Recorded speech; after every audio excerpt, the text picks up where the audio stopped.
নৈহাটি কাঁঠালপাড়ায় ঋষি বঙ্কিমচন্দ্র চট্টোপাধ্যায়ের ১৮৭তম জন্মবার্ষিকী পালিত হলো আজ। এই জন্মবার্ষিকী অনুষ্ঠানে উপস্থিত ছিলেন ব্যারাকপুরের মহকুমা শাসক সৌরভ বারিক, বঙ্কিম ভবন ও গবেষণা কেন্দ্রের ডিরেক্টর ডক্টর রতন কুমার নন্দী সহ একাধিক ব্যক্তিত্বরা। এনারা প্রত্যেকেই বঙ্কিমচন্দ্র চট্টোপাধ্যায়ের আবক্ষ মুক্তিতে মাল্যদান করেন। সেই ছবি আপনাদের সামনে আমরা তুলে ধরছি। কী বলছেন তারা, শুনুন।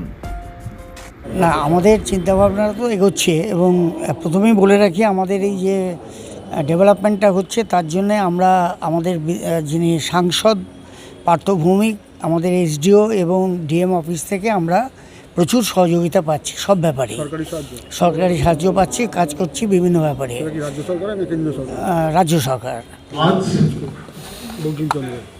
সরকারের পক্ষ থেকে উচ্চশিক্ষা দপ্তর এবং তথ্য সংস্কৃতি দপ্তরের সহযোগিতায় প্রতি বছর আজকের দিনটাকে পালন করা হয়। আমাদের গর্ব, ব্যারাকপুর এলাকার গর্ব এবং রাজ্যের এবং দেশের গর্ব বঙ্কিমচন্দ্র। তার এই জন্মদিনে আমরা সবাই মিলে তাকে স্মরণ করি। বেশ কিছু উন্নয়ন পরিকল্পনা নেওয়া হয়েছে, তার কিছু অলরেডি বাস্তবায়িত হয়েছে, কিছু পাইপলাইনে আছে। খুব দ্রুত আপনারা বাস্তবায়ন দেখতে পাবেন। না, সেটা তো হয়েছে, পাশাপাশি বঙ্কিম ভবনের উন্নতি প্রকল্পেও বেশ কিছু প্রজেক্ট সরকারের পক্ষ থেকে গ্রহণ করা হচ্ছে। সেগুলো সবই চিন্তাভাবনা স্তরে আছে, প্রকল্প এগোচ্ছে, আপনারা জানতে পারেন।